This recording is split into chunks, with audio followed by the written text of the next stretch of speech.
Dobar dan i dobrodošli na bajkaonicu Društva naša djeca Opatija povodom Noći knjige.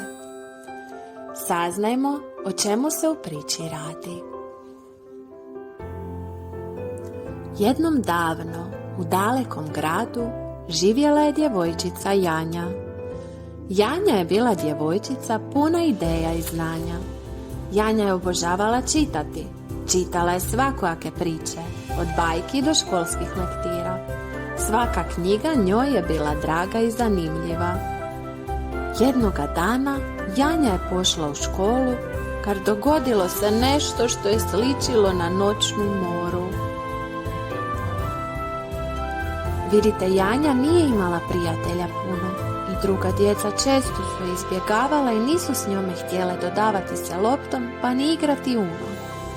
Janja je radi toga često tužna i usamljena bila, a bila je djevojčica tako dobra, tako mila.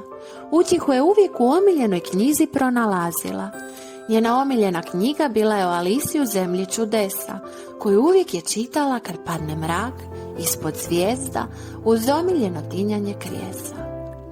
Tog kobnog dana druga djeca iz razreda upitala su Janju: vidi je, zašto uvijek u torbi nosi samo kruh i salamu?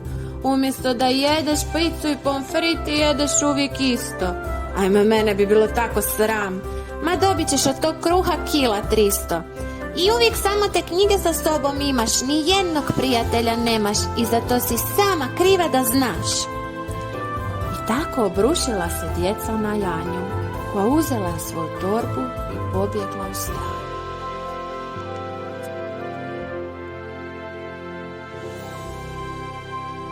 Ali ne, joj, što se to zbiva?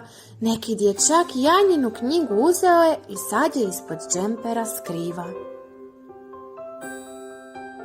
Janja očajna traži svoju knjigu, plače, kad odjednom vidi dječaka kako školsku ogradu s knjigom u ruci preskače.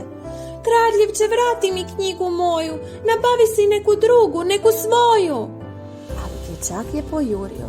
Trčao je i trčao dok Janju iz vidika nije izgubio. Dječak je kao i Janja uvijek bio sam. Broj prijatelja mogao je izbrojati na jedan dlan. Psa Balta imao je u sebe uvijek, jer pas i čovjek najbolji su prijatelji zauvijek. Napokon imam knjigu novu, Janjo, hvala ti na najnovijem ulovu. Knjige volim čitati ja i baš me ova priča o Alisi jako zanima. I tako dječak uze knjigu kući bez imalo grižnje savjesti, kao da nema razloga da ga nešto tišti ili muči.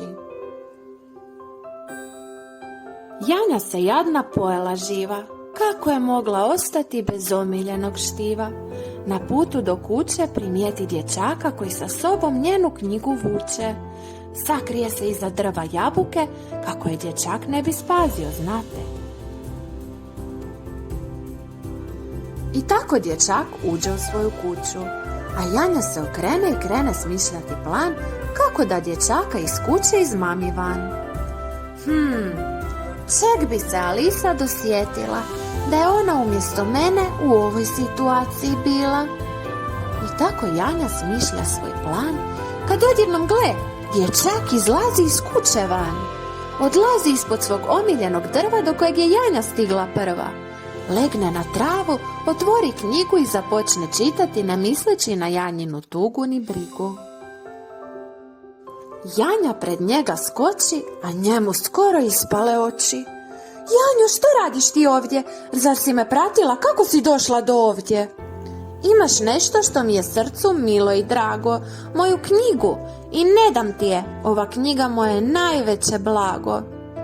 Janjo, oprosti mi, molim te, samo sam htio pročitati ovu knjigu, koju se ti toliko diviš i draga ti je. Oprosti mi, molim te, nisam je smio uzeti bez pitanja, obećajem, neću više. Oprošteno ti je, a sad mi vrati moju knjigu, ne odlazim bez nje. Ali Janjo, reci mi, molim te, zašto ti je ova knjiga tako važna? Svaki dan vidim te kako je čitaš i nigdje ne odlaziš bez nje. Pripadala je moje baki. To mi je bila prva knjiga koju sam ikad pročitala i sa svojom bakicom uvijek sam se radi ove knjige smijala i o njoj s bakicom rado pričala. Bake mi sada više nema i ova knjiga me jako podsjeća na nju, jer je imala maštu kao i Alisa bujnu. Žao mi je, Janjo, možda bi mi je mogla posuditi, pa da skupa o njoj pričamo, ti i ja. Da, sviđa mi se ta ideja. Ako mi obećaš da nećeš više ništa moje bez pitanja uzeti ili nekom drugom nasilno oduzeti. Obećajem, Janjo, možemo se skupa družiti i može nam se i moj Balto u igri i zabavi pridružiti. I tako Janja i dječak po imenu Luka od tada svaki dan provode skupa i više ju nitko ne zadirku jer znaju da s njom su pas Balto i dječak Luka. Igraju se, čitaju i zajedno vesele. Baš je bila lijepa ova pričica, zar ne? Čiča miča, gotova je i ova neobična priča.